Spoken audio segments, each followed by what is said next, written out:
I do have a couple questions, but first I wanted to address her question, because you asked about hemp, the industrial hemp. Yeah. And she clarified a little bit about it, that it does make fabric, but I want to clarify that hemp has thousands of industrial uses. Our country used to produce a whole lot of hemp until when they repealed the prohibition of marijuana, they also repealed the ability for us to produce hemp. But hemp is used for petroleum, fibers, paper, plastics, fuels. Ford actually made a car completely built out of hemp.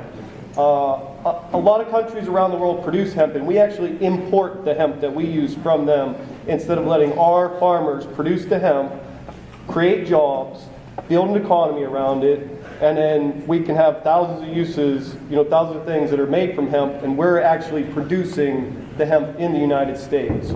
So it's something that we use every day, but we buy it from other countries. And then second, I wanted to say, the only reason we're here today is because, I hate to say it, but politicians in our government have failed to be a voice of the citizens of Ohio. We have 73% of people showing on polls that are in support of medical marijuana, yet we still can't get the politicians to come to agreement and pass the legislature. I commend Bob Hagan for his efforts and everything that he's done. But for some reason, the politicians and the government isn't coming together to be the voice of the people. I'd love to see it pass through legislation, but we're only here today because for some reason that's failing.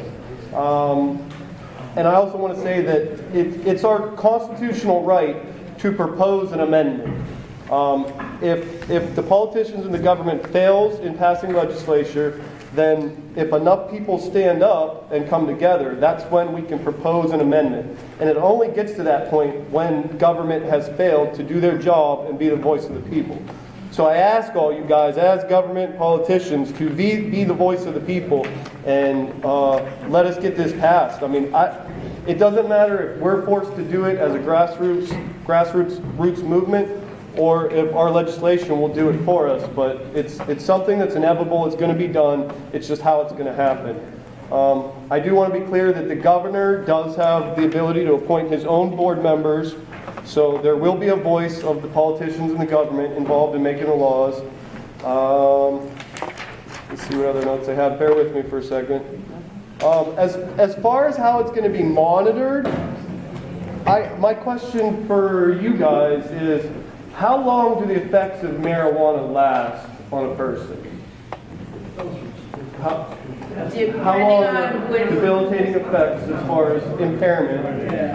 If I smoke marijuana, how long is that going to last?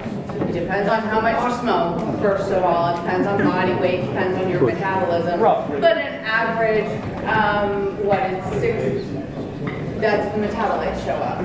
The actual impairment is 6 to 12. If it does it right, 6 to 12 hours. 6 to 12 hours. Is that from experience or just arbitrary numbers? That's what the data I have one question. Have you yourself ever used cannabis at all? No. That's fine, but isn't it true that That's in a urine first test, problem is misinformation. it will still be showing, it could be 10 days later, it's going to say, I still have Only if you're marijuana. a chronic user of marijuana will it show up that long. But longer than 12 hours, any test will show, which would kind of be a violation of my right to say that I'm impaired on marijuana, but I'm not. You agree with that, right? That the current system we have for testing for marijuana may be flawed a little bit because I might not be impaired under the influence of marijuana, but I'm still going to test positive for it. So there's kind of a little... You're going to test positive for the metabolites, yeah. but the amount of metabolites in the test give us an idea of how long ago it was smoked. But you know what I'm saying. We're on the same page.